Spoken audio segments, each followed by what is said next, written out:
साहब के रोल के बारे में बात करते हैं या लश्कर तैयबा के रोल के बारे में बात करते हैं, पाकिस्तान की अपनी सरकार के बनाए हुए डॉसियर लश्कर तैयबा का हाथ मानते हैं मुंबई के हमले में। यही एक डॉसियर हामिद मीर साहब भी जानते हैं। आपके प्रधानमंत्री यूसुफ गिलानी ने दिखाया हमारे प्रधानमंत्री मनमोहन सिंह को जब वो शर्म एल शेख में मिले।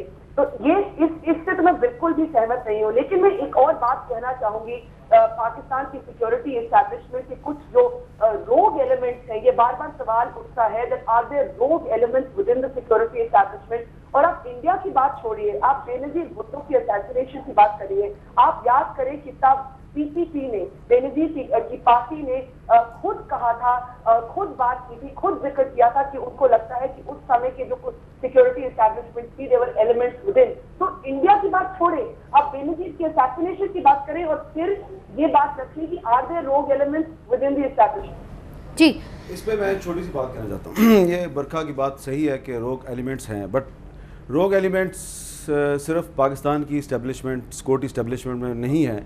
समझौता एक्सप्रेस में जिस इंडियन आर्मी के कर्नल ने ये जो इंडियन दहशतगर्द थे उनको धमाका खेज मवाद फराहम किया, उसका नाम कर्नल पुरोहित था, उसको गिरफ़्तार किया गया, उसकी इन्वेस्टिगेशन हुई। तो इस तरह के रोग एलिमेंट्स दोनों तरफ मौजूद हैं। यहाँ मैं ये भी कहना चाहूँगा कि इंडियन अथॉरिटीज़ को तो एविडेंस ज़्यादा नहीं मिली मसूद अज़हर के ख़िलाफ़, लेकिन बाद में उस ज़माने में जब परवेज़ मुशर्रफ साहब पाकिस्तान के प्रेसिडेंट भी थे, आर्मी चीफ भी थे, तो उनके नीचे जो जनरल महमूद साहब थे DGISI, वो न सिर्फ मसूद अज़हर को मिलते थे बल्कि इस्लामाबाद की लाल मस्जिद में उनको बुला के कन्वेंशन करवाया गया और यहाँ जैश मोहम्मद बनवाई गई, right under the nose of Pervez Musharraf, यहाँ लाल मस्जिद इस्लामाबाद में। तो ये वो मामलात हैं जिसकी वजह से बरखा दत्त को भी ये मौका मिलता है और न्यूयॉर्क टाइम्स को भी ये मौका मिलता है कि वो बात करते हैं कि पाकिस्तान की इस्टेब्लिशमेंट में रॉग एलिमेंट्स हैं।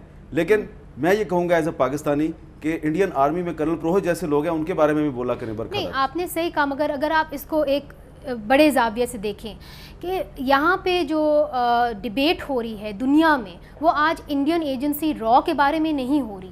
अगर फिंगर पॉइंटिंग हो रही है तो वो ISI के ख़िलाफ़ हो रही है। मुशाहिद साहब, आप you been too many foreign delegations, ठीक है, वहाँ पे आप लोगों को हर किस्म के सवालात आपके सामने आते हैं। एक हमारा इमेज बीटिंग हुई है, इसमें कोई शक की बात नहीं है। तो क्या पाकिस्तान में एक थोड़ी सी रियलाइजेशन आई है कि हमें अपनी पॉलिसीज़ जो हैं उनको बदलना होगा, चाहे वो किसी किस्म की भी पॉलिसी हो, जिस तरह हामिद मीर साहब ने कहा कुछ रोग एलिमेंट्स। बड़ी खुशगवार हैरत होगी, और मे बी बरका को तो मालूम होगा कि she is well informed about south Asia. मैं लास्ट वीक अस्ताना गया था, कजाकिस्तान, एक कॉन्फ्रेंस एशियन पॉलिटिकल पार्टीज़ की, कांग्रेस पार्टी भी थी, कम्युनिस्ट पार्टी, BJP, मैं पाकिस्तान से गया था। तो वहाँ दो पार्टीज श्रीलंका की, पीपल्स लिबरेशन फ्रंट और the opposition party UNP and the ruling party Sri Lanka freedom party, इन्होंने पाकिस्तान की तारीफ की और शुक्रिया अदा किया कि सबसे बड़ी दहशतगर्द तंजीम जनूबी एशिया की और सबसे खौफनाक और ख़तरनाक तंजीम तामिल टाइगर्स को कुचलने में पाकिस्तान ने कलीदी किरदार अदा किया। पाकिस्तान ने मदद की श्रीलंका की हुकूमतों की, और उसकी वजह से वो कहते हैं कि हम सुख का चैन ले सकते हैं कि वो तामिल टाइगर्स एलिमिनेट हुए। इसका मतलब है इलाकाई इस्तेहकाम कायम करने में पाकिस्तान ने अच्छा किरदार किया, काउंटर टेररिज्म। तो हमारा एक ब्रॉडर रोल है, वो रोल है स्टेबिलिटी का, क्योंकि हम नहीं चाहते उन लोगों को स्पॉन्सर और सपोर्ट करना जो हमें खुद मार रहे हैं, एक्सट्रीमिस्ट टेररिस्ट। बाकी एक चीज़ बात है, there is a proxy war between India and Pakistan, tit for tat होता है, और अगर हिंदुस्तान कोई एक्टिविटी करेगा तो उसकी जवाबी कार्रवाई भी होगी। तो that is a different thing. एक पॉइंट में ये कि श्रीलंका की कंप्लेंट अगेंस्ट इंडिया है। हाँ, यस, देश है कि जो उनका सदर्न प्रोविंस है उसकी इन्वॉल्वमेंट है वहाँ। मुझे हमें नेपाल को भी है, बांग्लादेश को भी है, तिब्बत को भी है, पाकिस्तान को भी है। और एक चीज अभी हमें जाना है ब्रेक। चीज में बता दूं कि जो क्रॉस बॉर्डर टेररिज्म की बुनियाद है, Barkha knows it very well, was laid down by India in 1971 by creating the Mukti Bahini and the Tamil Tigers in Sri Lanka. Okay, fine. So there are counter allegations and allegations. हमें इस वक्त जाना है break पे, और break के बाद हम आपको फिर मिलेंगे।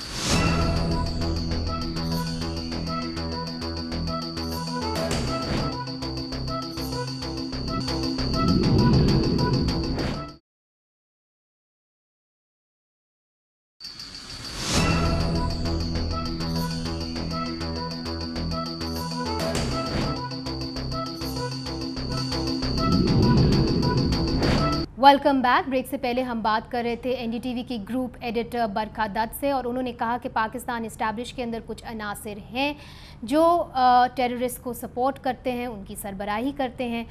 जनरल साहब, मैं आपसे पूछना चाहूँगी, काफ़ी किताबें लिखी गई हैं इसके बारे में, और कहा गया है कि आईएसआई का जो अप्रोच है या पाकिस्तान आर्मी का जो अप्रोच है तालिबान की तरफ, वो ये है कि कुछ गुड तालिबान हैं, कुछ बैड तालिबान हैं, कुछ अच्छे तालिबान हैं, कुछ बुरे तालिबान हैं। तो अब जो सूरत हाल मुल्क में पैदा हुई है और मुल्क पूरी तरीके से इस टेरर की लपेट में आ गया है, क्या वो इमेज जो है वो चेंज हुआ है, अप्रोच चेंज हुआ है? देखिए, मैं चूँकि अभी तो हुकूमत में नहीं हूँ, सो इसलिए मेरी ये ऑफिशियल वर्जन तो नहीं है, लेकिन एक पाकिस्तानी की हैसियत से मैं ये समझता हूँ कि हमारे मुल्क में खा डेमोक्रेटिक गवर्नमेंट्स रही हैं या डिक्टेटरशिप रही है, हमारी पॉलिसी प्रो तालिबान या अगेंस्ट तालिबान नहीं है, हमारी पॉलिसी प्रो पाकिस्तान है। और उनकी विजडम में जो कुछ वो उन्होंने बेहतर समझा उन्होंने किया।